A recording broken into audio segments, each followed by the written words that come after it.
Welcome home to USA Global TV and Radio, a place where dreams take flight, with authentic storytelling, diverse perspectives and meaningful conversations, where global stories unite and bridges are built beyond all borders. Discover world-class education, entertainment, hope and inspiration. Together, we're building bridges worldwide.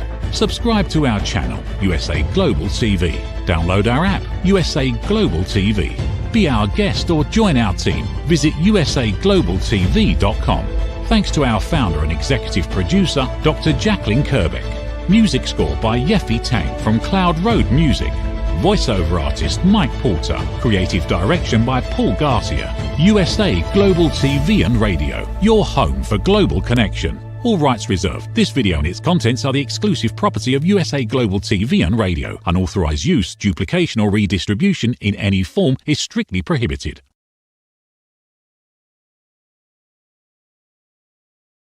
Hello and welcome to USA Global TV and Radio, home of the YouTube Silver Subscriber Award for crossing over 100,000 subscribers. I'm Dr. Jacalyn Kerbeck, and we welcome you wherever you are in the world. Good morning, good afternoon, good evening. Our show today is Authentic Achievements, and we are going to be exploring a very important topic that I really believe can impact or affect all of us in one way or another. I'm not here by myself on this show. This title of this show and the platform Authentic Achievements was created by the star of our show, who's joining us from the United Kingdom, London specifically. Her name is KIM-ADELE Randall, and she wears many hats. She is an entrepreneur. She's a mentor. She's a coach. She's a leader. She's a TEDx speaker. And most importantly, she is the mother of a beautiful child. And we're going to be exploring permission to be human, creating a safe space to embrace vulnerability. Let's welcome KIM-ADELE Randall from London. Hello, how are you? Good, Dr. Jacalyn. How are you? I'm doing well, thank you. I really appreciate you taking the time to be here today, especially on this very important topic that you actually came up with. And before we dive into it, we have new people joining us all the time. That's what I'm just so thrilled about, people following us from across the world. In fact, I actually was at an in-person networking event, and I turned to the woman next to me, and she watched our show the other night.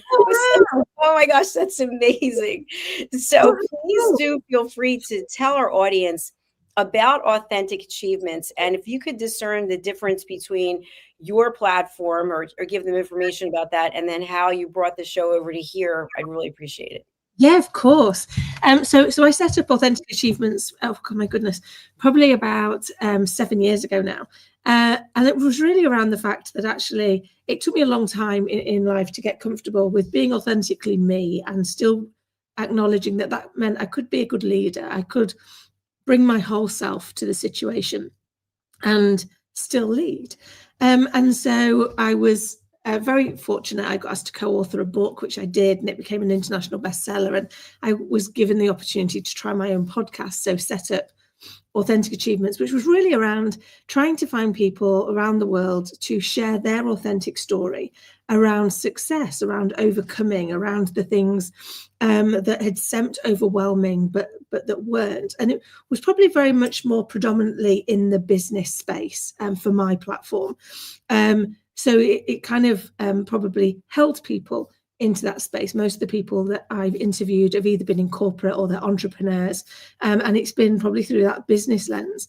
But I thought there was more opportunity, because actually we teach and we learn through stories. And so I was super fortunate to meet the fabulous Dr. Jacalyn. Is it nearly 4 years ago now, I think? And you gave me the opportunity to first be interviewed and then to have a show. And I was like, wouldn't it be great to take the same title, that Authentic Achievements? Because the things that we achieve in life that are authentically ours aren't necessarily always related to business or to money. They can be to our family, they can be to our friends, they can be to our hobbies, they can be to anything. But they can still teach us those invaluable lessons that help us be more equipped at life. And so Authentic Achievements, USA Global TV and Radio was born, and I have the absolute privilege of often co-hosting with the fabulous Dr. Jacalyn, and we meet some amazing people who share their stories, whether that's been in music, in business, as parents, as grandparents, overcoming illness. There's so many stories in the world, and I pinch myself daily that I've been gifted with the privilege of getting to meet so many of these people, even if it is virtually through the camera like this, and share it with a wider audience to hopefully inspire and engage others who might be feeling hopeless to feel hopeful. Thank you, KIM-ADELE. That was beautifully put. I really believe, and I was saying this to someone the other day, that the pandemic, as horrible as it was for so many reasons, was an opportunity for us to all reset and restart. And to your point that you and I have been together for 4 years, I was going through some emails to throw them out, and I saw an email from Red from 2021. Red's one of our team members. It's crazy how quickly the time's gone by. But in reference to the pandemic, I had to boot and figure out what I was going to do, because I retired from my corporate career March 6th of 2020. And then my mom got dementia, and so I moved in with her, and my whole life was completely different. And I realized that we were all going through something, and I think we're still going through something, maybe the fallout from that, or maybe the happiness from reinventing ourselves.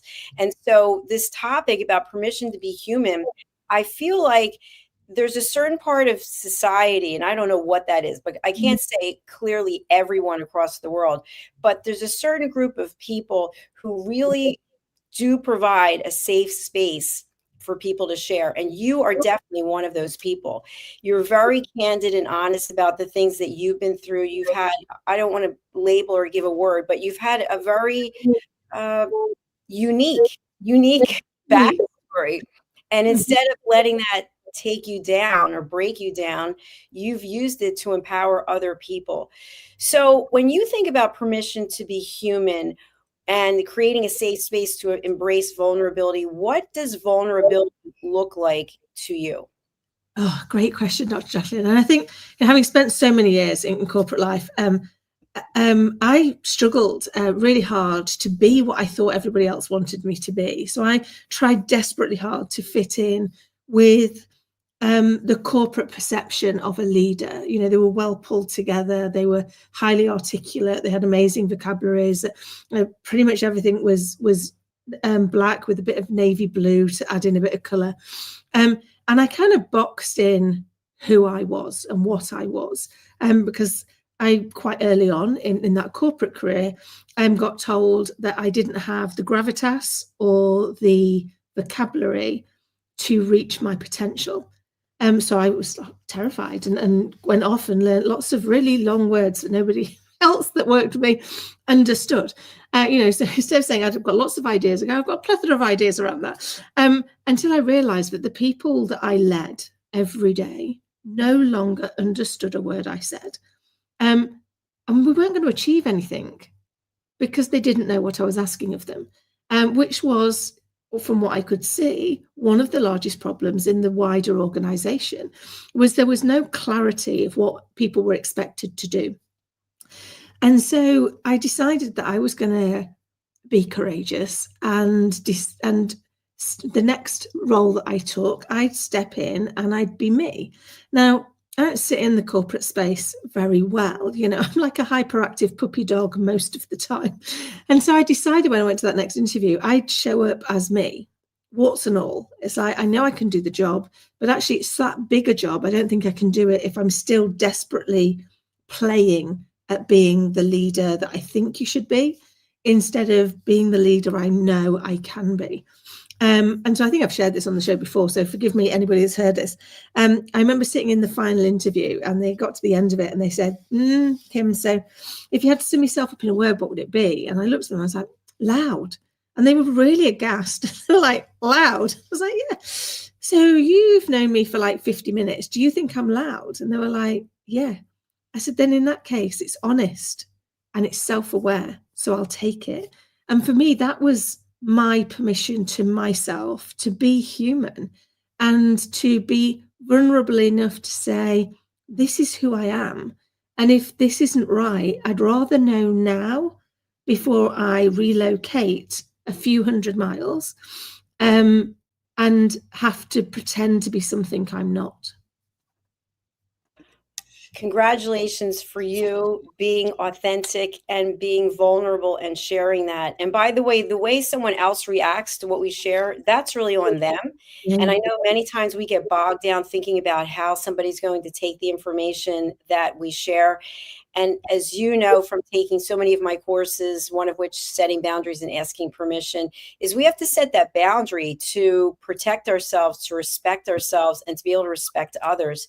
And I remember, and I've shared this story myself, when I was in corporate and the last place that I worked for a long time, I went in and I was dressed to the nines. I was wearing Armani. I remember I had a beautiful Armani suit that I had for a long time. And I had my blonde hair, my red lipstick, and my red nails. I've always had long nails as long as they're growing. And I got the job. And then shortly thereafter, maybe a few months later, I was told that I was too loud. And that the CEO, when he saw me, he only saw red because I was so out there. And, he wanted it to be in the black, meaning that you're profitable. And I said, but this is how I showed up. I showed you who I am. I was vulnerable. I didn't put on some outfit that wasn't really me because I've never been preppy. I like jewelry. I like bling. That's just how I am. And so I showed you who I was and you accepted me, and now you want to change me. And I think that happens a lot in relationships when we meet someone and we're attracted to them for some reason, and then we want to mold them and shape them to be our perfect puppet, so to speak.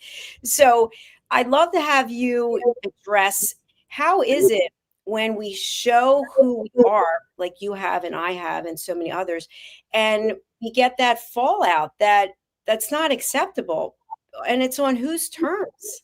Yeah, it's a great question. And I think a lot of it, and this probably goes back to a conversation you and I have had before, Dr. Jacalyn, about when people tell you what you should do. And when they tell you what you should, not what you could, but what you should do, they're basically saying, you can't have that much power. I don't trust that you can do this. So I'm going to take the power and I'm going to tell you what you should do. The same is true, I think, when we try and fix people. There's a part of us that feels envy that person is willing to not conform, that they're willing to, as I say to Scarlett, embrace your inner weirdo. Like, we've all got a bit of an inner weirdo, and we spend all of our time trying to make sure nobody sees it. But we've probably all seen, and if we haven't, please go and check it out on YouTube, that video where, it's many years ago now, but it was at a outdoor concert and everyone was sat very nicely on the ground watching the music. And this one person got up and started dancing outrageously.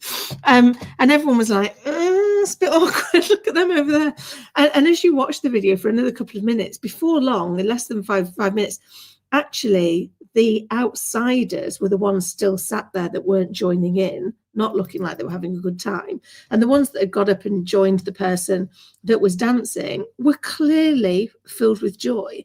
And I think that's the thing. I think sometimes we know that there's something in us that we would love to have the courage to embrace, and we don't want to do it. And therefore, when we see other people having the courage, there's an element of wanting to pull them back from that so that we don't feel so uncourageous.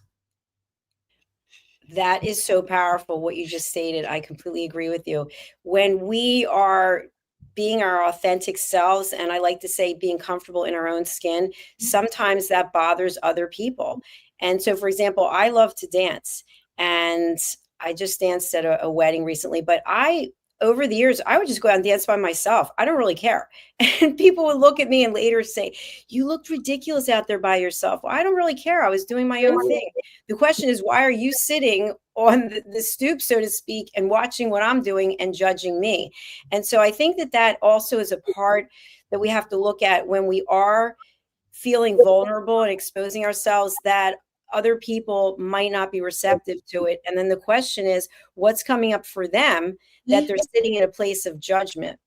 It's so true, because very often that is the place. People come up and tell us what they thought. And for me, in that situation, my question possibly would be, oh, how sad that the only thing you had to do in the moment to bring you joy was to judge somebody else. Why weren't you creating joy of your own? Like, because you were happy and you were having joy, and we see people having joy, and then we see people that immediately want to like dampen that. Oh, well, you can't do that because you look stupid, or you can't do that because you look precocious, or you can't do that because, well, why can't I do that? As long as I can live with the fact that not everyone's going to like me, that's okay. You know, I read a quote a few years ago. I love this quote, which was, I'd rather be somebody's shot of whiskey than everybody's cup of tea. And it really hit home because I'd spent years trying to be everybody's cup of tea. And I'm a British person. We could argue about how we take our tea as vigorously and as often as we do about politics or religion. So you're never going to achieve that. You're never going to be somebody's perfect view of a cup of tea. And that's okay, because for those people, they can just choose to scroll on. So you don't have to take the time to tell me that I'm not for you. You can show me that by moving on.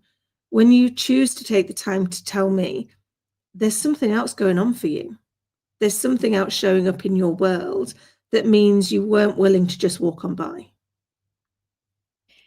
And when people do walk on by, I say let them go.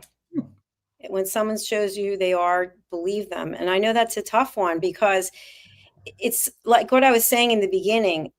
When you meet someone and then you have some kind of connection and then you get into a relationship, it could even be two friends, and all of a sudden you want to change the person.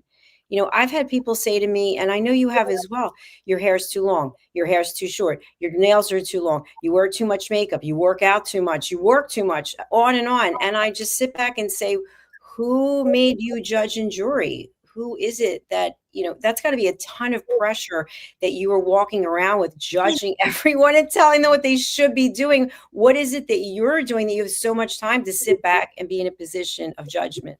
Because actually, it depends who you're doing it for. So if you've got your hair the length you've got it because you like it like that, and you wear makeup because you like to wear makeup, and you dance because you like to dance, well, isn't our role in life, as long as we're not being unkind and harming others, isn't our role in life to find joy?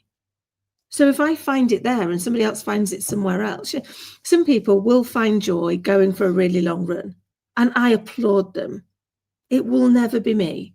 It will never be my joy finder. I pass no judgment either way, not on myself for not wanting to, and not on them for finding it. They found their source of joy, and for that I am so grateful.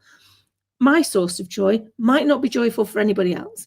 And my source of joy is dancing around like a lunatic in the kitchen with my daughter and our friends, not worrying about what anybody else thinks, just going with the flow, listening to the music, and just being happy in the moment. I don't expect anybody else to find that joyful. I find that joyful. And so I think, when people tell me all of these things, that, my question often is, for whom? So my hair's so too long, for whom? Or I shouldn't have gone grey, for who? Because I have no concern with the fact I'm now grey. It's a fact of life. I happen to like it. I don't mind if anybody else chooses to colour their grey. That's their choice. I've chosen not to. And therefore, if I'm not going to pass judgment on you, why do people have to judge me? And one of the bits of feedback I got was, but Kim, you've got a really young face. And I was like, but my face isn't going to change. My face is still my face. It just is now surrounded by grey hair, not by blonde hair or brown hair or red hair, blue hair, I think I had at one point when I was hairdressing. My face hasn't changed in any of those. I haven't changed in any of those.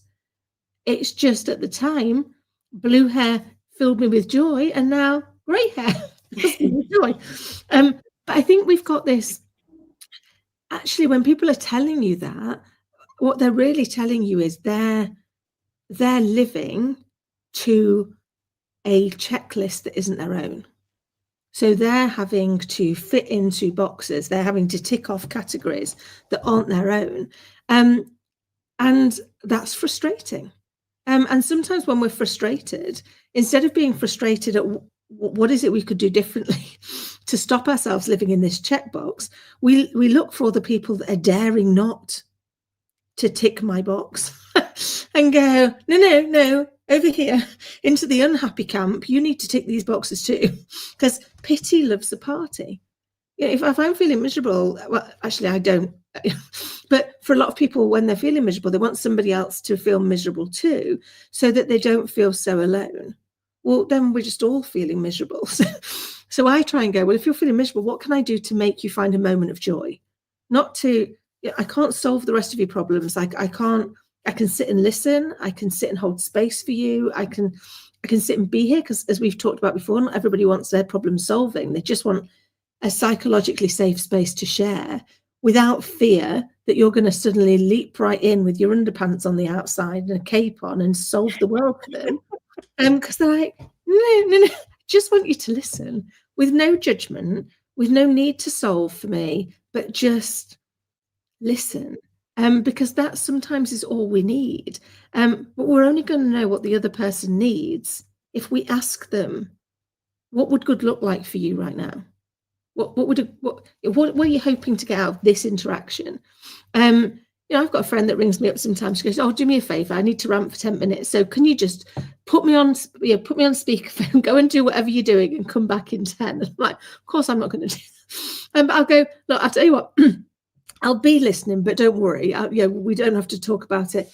Again, I just can't in good faith know that you're ranting and not sit and give you the space to rant with somebody, giving you permission to be human, to go, we don't always get every conversation right. We don't always come out with things in the most well-planned. We don't always come out with the most rational sentences. I'm hoping I'm not alone in the world to have said something repeatedly in my head. And the minute I say it in the presence of another person, to hear for myself how ludicrous it is and go, it's right. I heard that for myself and I don't need any more input. I am perfectly okay to now acknowledge that that is not sensible thinking. I always appreciate your transparency and your story sharing, because people can relate to stories, and you're really good at it, and you always have great quotes as well. So I think we have really put out there the fact that it's okay to be vulnerable. It's okay to share. And it's okay if somebody in the audience could be in your home as one person, if they're not happy with what it is you're sharing, because you are being true to yourself. And by being true to yourself, that's respecting yourself.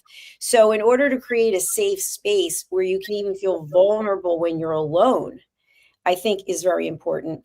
And yesterday I was teaching a class, and it was setting boundaries and asking permission. And I was basically talking about being able to control your emotions. And you've taken the course, so you know, and being able to share your emotions is also important. And I think there is a fine line between holding your emotions at bay and sharing your emotions. And so what I do, and it's taken a long time to be able to do this, and I wish I was able to do it before, because my dad would say I have high highs and I have low lows, and now I think I'm pretty much one way.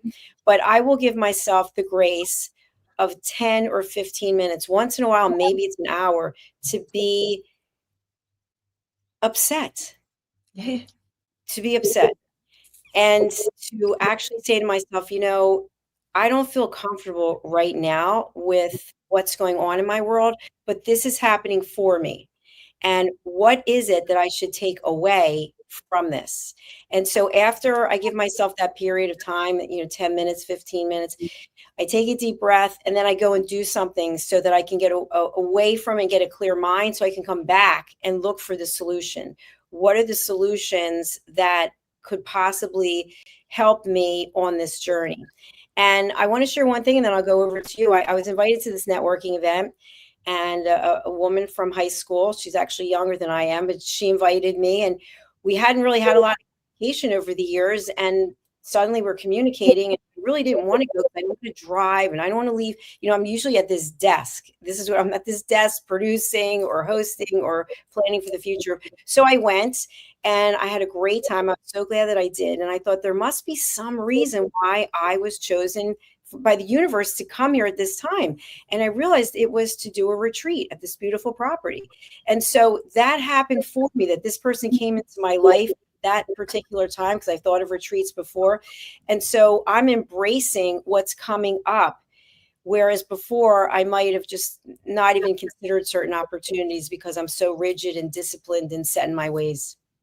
I love that. And I love that you were vulnerable enough to share that, because I think sometimes we find that hard, don't we? And I know we're in some ways so very similar. You know, when I moved to this house, I realized I needed to leave it at some point. You know, I got very comfortable leaving to go and do the school run and what have you. But then, you know, I spend most of my day, if I'm not doing this show or my show or writing, then, you know, dealing with working with clients, which is done very much this way. And it was like, but at some point you have to leave the house and go and meet human beings, actually face-to-face human beings. And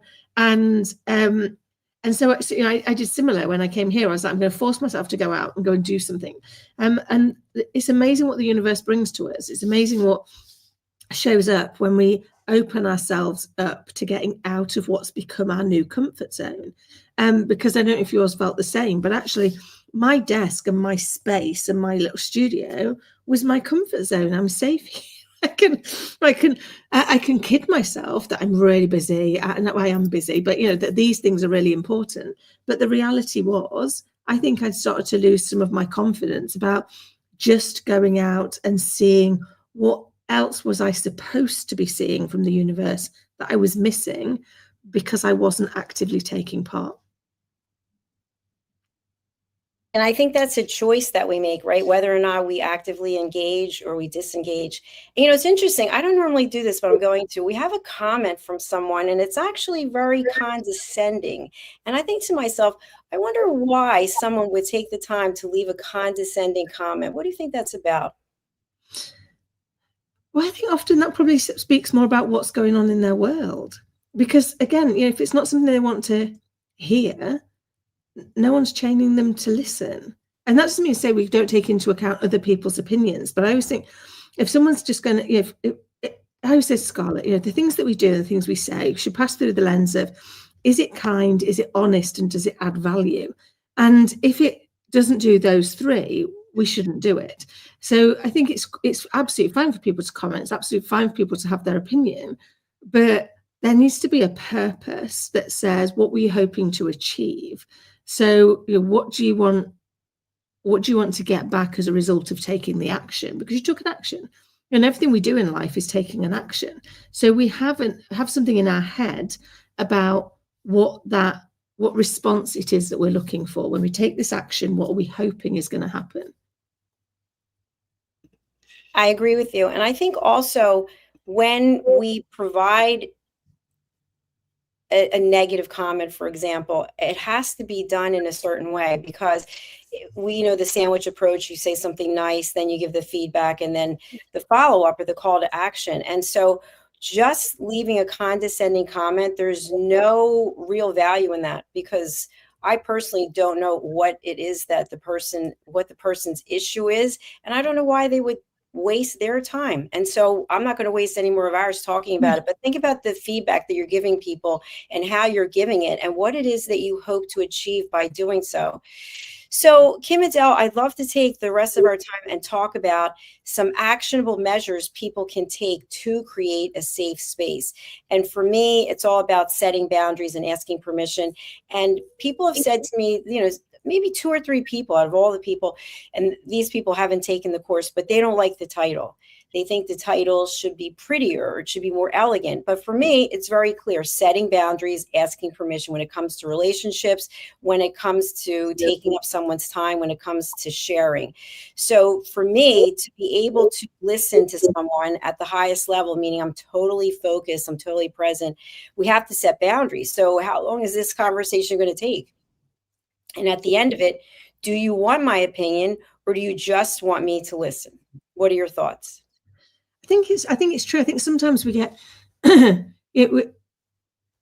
think the title, for me personally, the title's fine, does exactly what it says on the tin. It is there to teach you how to set a boundary and how to seek permission for the time to be able to have that safe space provided for you, and set the parameters of what you want them to do to that. And equally, if somebody wants that space from you, tell me what you want from me. Do you want me to just listen? Do you want me to listen and give an opinion? Do you want me to share an idea of what I've done in a similar situation? You know, so that actually we don't overstep that. We don't overstep that mark or do the wrong thing. And that sounds like super easy to do, but it's really hard, because we get pulled back, and you teach this so beautifully, Dr. Jacalyn. But you know, in the moment when somebody runs up and says, can I just talk to you about this? We hit an emotional barrier, which is, oh my goodness, I really can't right now because I've got this going on, but now I'm faced with you, and I don't want to let you down, and I don't want. So there's a myriad of emotions and thoughts that are going through our head, that we have to sift through, that we have to work through. And you know, I remember one many years ago when I was a youngish team leader, where a new team leader had written down some feedback, and the positive feedback was I always go out of my way to help, and the thing I could do better, not always listening. And my initial response was, rude. I always listen, followed immediately by, oh my goodness, she's right. Because what happened was, because she was a new team leader, if she'd come up to me and go, Kim, can I need your help with this?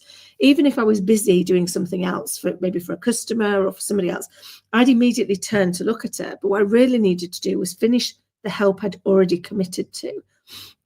So I said to her, what I should do is say to you, can you just give me 2 minutes to finish this, and I'll be right with you, unless it's an emergency.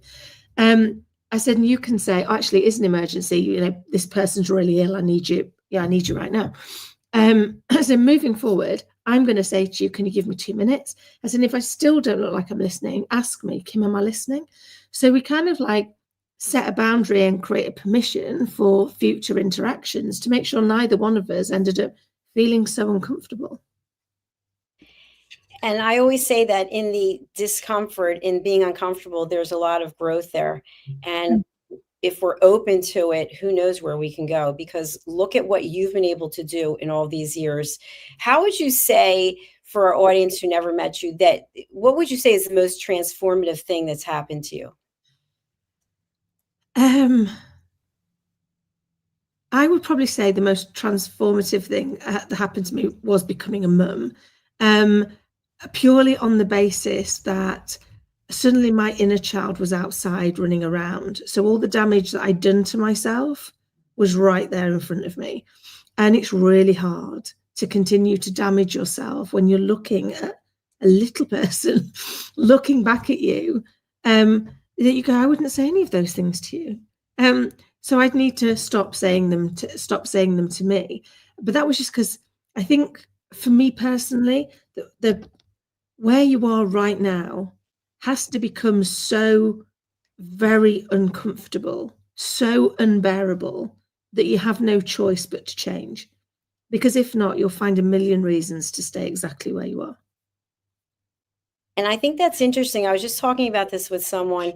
It's interesting how some people will stay in the town where they were born and do the same thing and have the same friends. And other people are willing to just say, hey, let me go out and see what else is out there. And I'm not judging either one of them. It is just interesting what really motivates someone.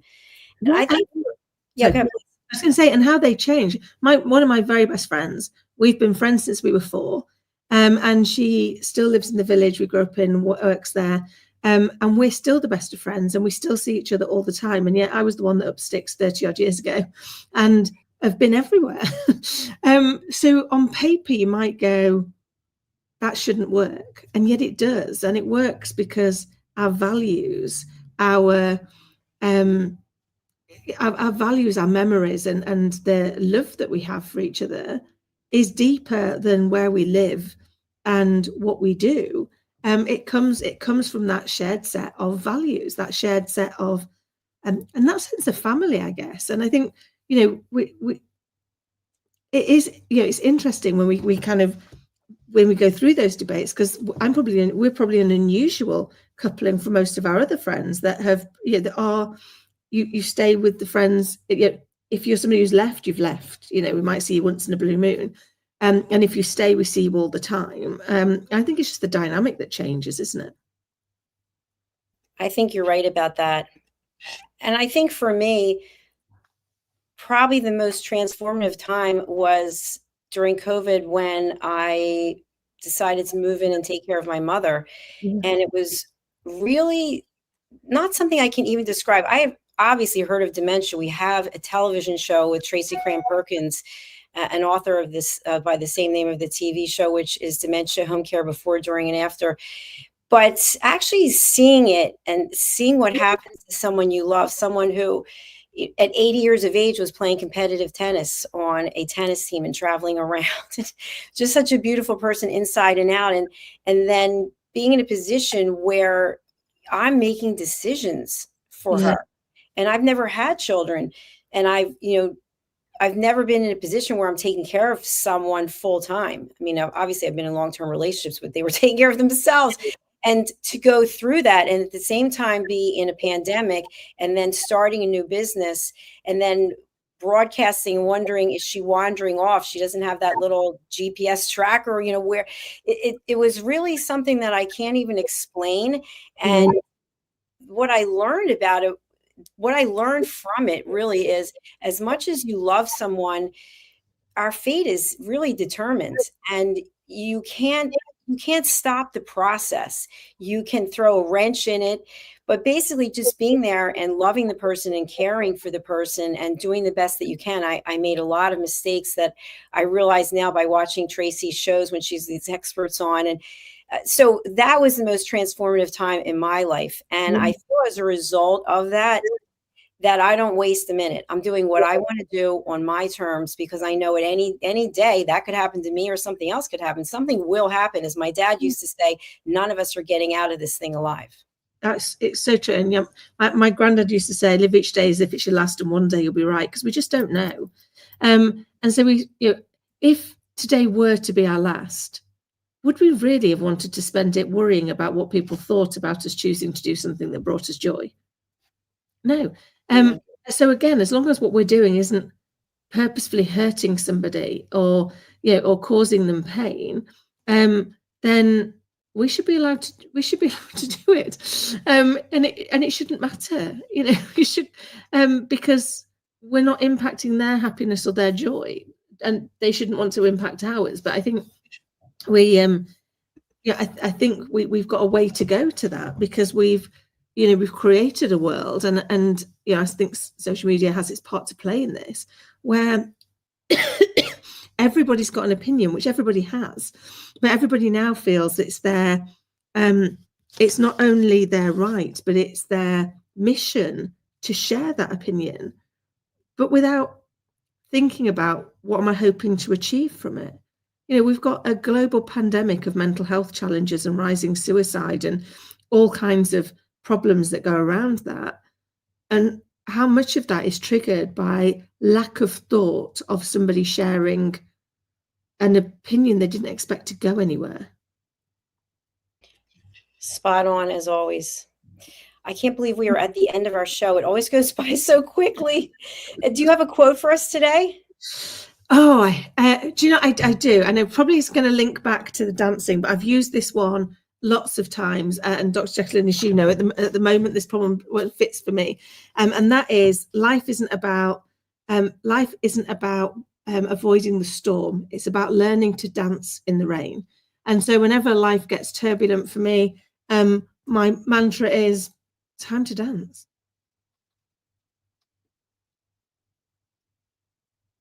Dance we will. I was pulling up your website, so sorry, my finger got stuck, so I was scrolling back. Let's take a look at your website, which is AuthenticAchievements.com. And there you are. Tell us about your TEDx speech, please. Yeah, so my TEDx, which is a couple of years old now, really is about the power of turning your fear into hope. And you turn it that way through the power of belief, either your belief or borrowed belief. Because the thing we're fearful of hasn't happened, and the thing that we're hopeful for hasn't happened. We've created those in the same brain. So neither one is more likely, neither one is more credible. And yet we choose to believe what we're fearful of is more likely and more credible. And yet instead, if we choose to believe what we're hopeful for is more credible, it's amazing what doors open to you. If I look back at the last since the pandemic, the amount of things that have changed, the amount of opportunities that I was gifted, like, do you want to co-author a book? That I was like, no, I can't do that. Which led to the next book and the next book, which led to the podcast, which led to here, which led to the. So I think, and I think it's, I can't think whose quote this one is, but it's, if you're given an opportunity, take it and then learn how to do it on the job. Because whilst we're waiting to be ready, while we're waiting to be perfect, for the perfect opportunity, for the perfect time, we'll be waiting a long time. And progression beats perfection every time. It's in the iterations of the little steps where we actually make the greatest growth. Absolutely. And while we're waiting and waiting, by the way, life is still going on. Yeah. And we're missing out on opportunities. So I don't wait. I'm not waiting anymore. I seize the day, so to speak. I love that. And you should, and so should everybody else. We all have an opportunity. The only thing we're gifted is today, and that's why it's called the present, because it's a gift. So we need to spend more time in it, I think. Absolutely. Keep your head where your feet are. I love that. So I look forward to meeting you in person in less than 2 weeks. I can't believe it. It's been four plus years, and to give you a hug is going to be tremendous. Oh, we can't wait to. KIM-ADELE Randall, what is the best way for people to reach you, and who would you like to contact you? Okay. So the best way to reach me is you can find me on most social media as KIM-ADELE Randall or KIM-ADELE 10. You can get me at my website, which is www.authenticachievements.com, or email me direct at kimadelerandall.com. And I help people that are wanting to have a strategy for themselves. So many C-suite leaders or entrepreneurs have got a strategy for everything else, but what about them, their life, and their future? So if that's you, reach out. I'd love to help. Thank you again for sharing this space and for bringing all of your integrity and professionalism and experience. I really do honor you, and thank you for taking this journey with me and with our team. Thank you for letting me be part of it, Dr. Jacalyn, and you do an amazing job to unite so many people who can add inspiration and actionable advice. I am very grateful to be part of the team. Thank you so much. We'll see you later. Bye for now. Bye-bye. And that was KIM-ADELE Randall, founder of Authentic Achievements. And this show was invented by her. And so we're grateful that it is on our platform. Our next show is coming up. It's The Power of Etiquette and Manners with Mr. Philip Sykes from the British School of Excellence. And I personally am very grateful to Philip. He has invited me to London on the London experience that he and his team have created, which is a day on the British Pullman train. And the next day is at Royal Ascot. And then the following day, I'm teaching my course, Setting Boundaries and Asking Permission. And then we're having afternoon tea. So it's really exciting. And I just want to thank all of you who are watching. And if you don't know, please do subscribe to our 2 YouTube channels. We have Dr. Jacalyn Kerbeck, and we have USA Global TV and Radio. And I will put up our graphic, which you can just go ahead and scan that QR code at the bottom, and then I'll take you right to USA Global TV and Radio, our YouTube channel. We'd love to have you with us because we've got, if you don't know, we've got 60 different show hosts from around the world. And I'm soon to be going on a media and book tour. I mentioned I'm going to London, followed by Paris, Milan, Vienna, and then back to London to do a speech. So during my travels, I'll be doing a book signing at Waterstones in Piccadilly. And I will also be meeting with TV show hosts and podcast experts who speak fluent foreign language from the US, from English, that want to bring their shows onto our platform so that we can be running 24 hours a day, 7 days a week. So thank you again for listening. Thank you for following. Thank you for telling your friends. We really do appreciate it. If you'd like to join us here at USA Global TV and Radio, please go to our website and go to the Contact Us form, and we'd be happy to hear what it is you have in mind. If you'd like to be a TV show host, if you'd like to join our elevated listening team, I do believe, and it is my mission, I created a video last night, no makeup after 3 workout classes, and I didn't look my best, and I didn't care. I had a message of gratitude that I wanted to share. And so the message is that I believe my role here on this planet is to help people learn how to listen. And I've done over 6,100 interviews, whether I produced them or I hosted them. And I've taught this course in many places in the world, setting boundaries and asking permission, also the power of elevated listening. And so I'd love for you to become an elevated listener and join our team. I'm a peace ambassador, and I would love for all of us to find inner peace so we could be one step closer to world peace. So with that, I'm going to leave you with a brand new movie trailer for my upcoming book, which is called The Kindness Adventures, Lady Ella and Lord Jack's Kindness Adventures. Lady Ella is my great niece, Ella, and Lord Jack is her brother, my great nephew. And together they are traveling the world, helping to teach kindness. So let's take a look, and then we'll be closing out and coming back with our next show. Bye for now.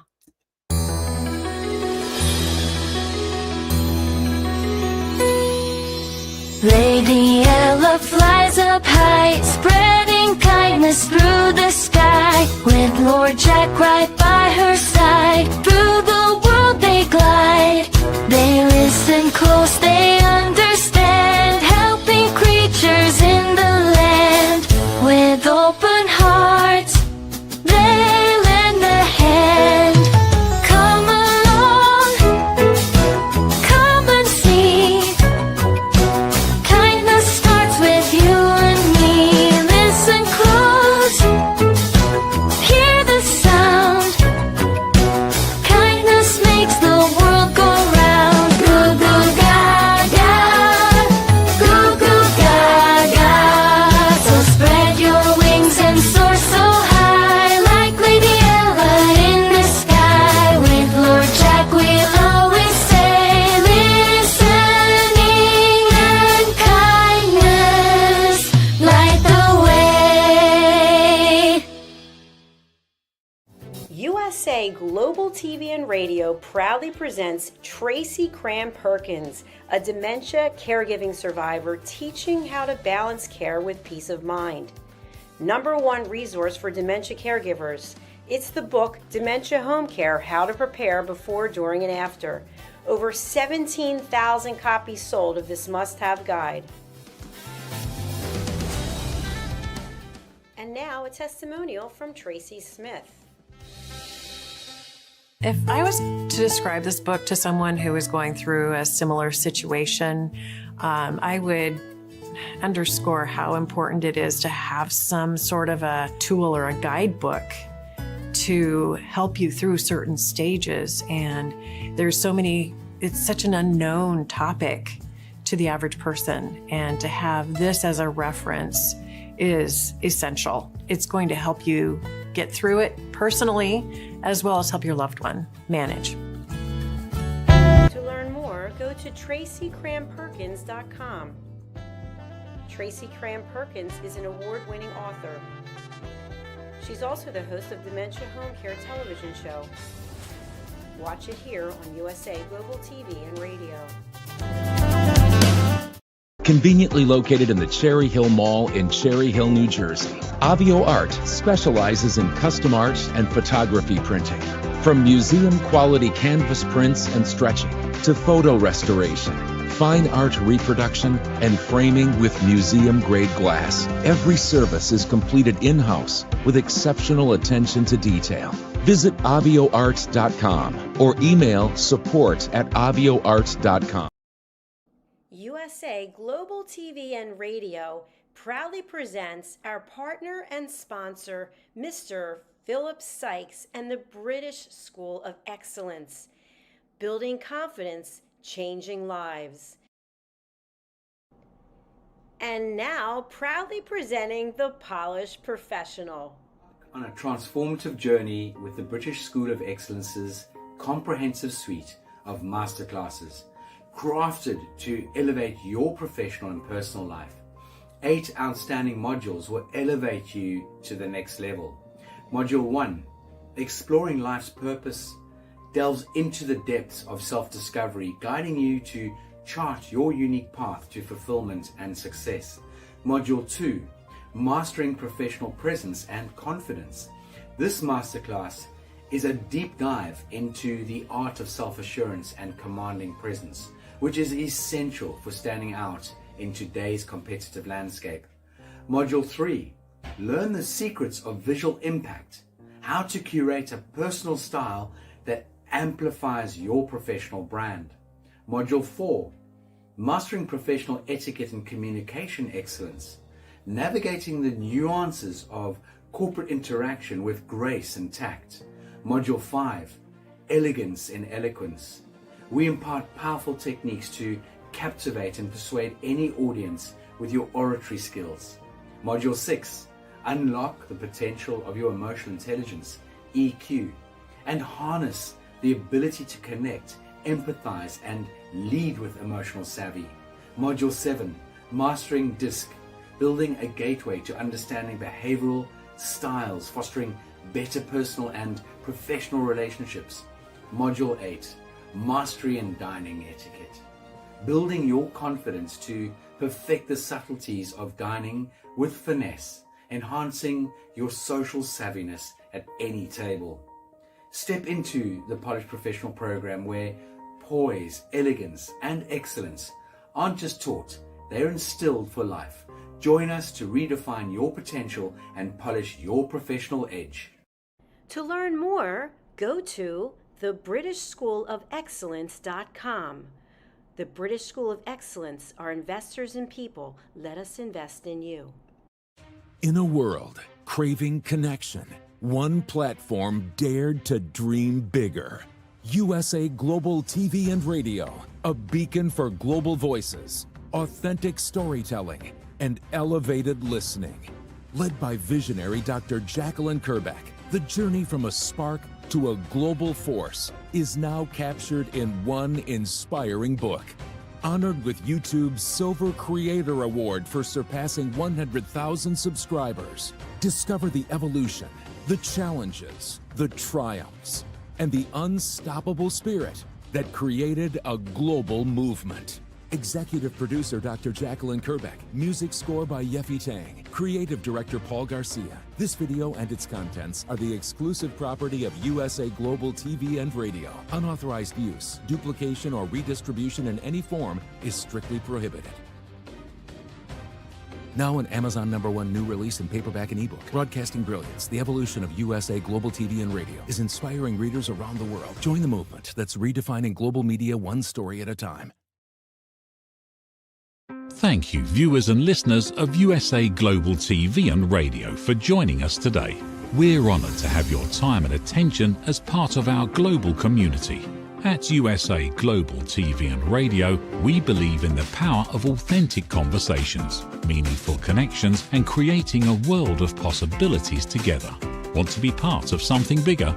Join our team of elevated listeners at usaglobaltv.com, a space where your voice matters and your ability to listen transforms relationships.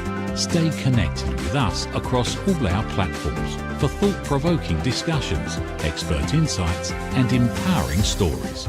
Subscribe to our channels at youtube.com/c/USA-Global-TV.